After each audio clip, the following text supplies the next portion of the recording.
And finally, it's this idea that winners never quit. A lot of people who advocate for novel ecosystems and for new approaches in ecology and our understandings of nature and the environment in general are labelled as defeatist. We're called losers, we're quitters, we've given up. But again, the very notion of defeatism shows just how one-sided the conversation has been to date. A lot of people really do have the belief that there's only one way of seeing in the space and that it would be unacceptable to consider different views. You often have this quite conceited assertion from New Zealand ecologists in particular that we'd have to be ignorant to think differently about many species or ecosystems, something that I personally find really remarkable. Now, the science writer Emma Marris, who I understand some of you are already familiar with, wrote a very good article for the journal Nature back in 2009 on the values of novel ecosystems. And she interviewed a young PhD student at the time, Joe Mascaro, who was studying novel ecosystems in the forests of Hawaii at the time. And she wrote that, and I quote her here, "Standing in his Hawaiian forest, Mascaro is all too aware of change. It's something he values, even if humans did have a hand in the process. He never swore allegiance to preserving ecosystems as they were before humans arrived, as many conservationists of an older generation did."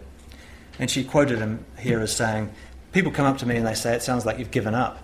To which Mascaro responds, 'I want to say I never took up arms, my man. This isn't about conceding defeat. It's about a new approach.'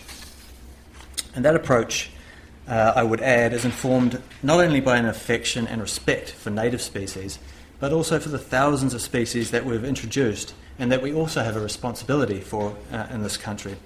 It's an approach that's informed by a genuine appreciation that the environment in New Zealand has fundamentally changed since people arrived and will not be restored now." And these are some photos from around the world of novel ecosystems, by the way. Look, New Zealand's biodiversity is going to keep changing, but not all of those changes are necessarily bad. We don't have to look at people necessarily as the bad guys all the time. We have this incredible diversity of life in New Zealand that's been derived, much like our human communities, from all around the world. All of our ecosystems, whether native or novel, are completely unique, and all of the species within them, both native and introduced, have fantastic ecological and social histories that deserve to be celebrated. I'd put it to you that some of the ways that we understand our environment in New Zealand don't serve us that well anymore. Many of our attitudes toward wildlife now come across as excessively blinkered, old-fashioned, and inaccurate. That's why I think we need to start thinking a whole lot less about how wildlife was in the past and a whole lot more about how it could be in the future. Because for me, that future is going to be diverse, it's going to be vibrant, and it's going to be full of novelty and surprise. It's going to be characterised by constant change, reassembly, and reinvigoration.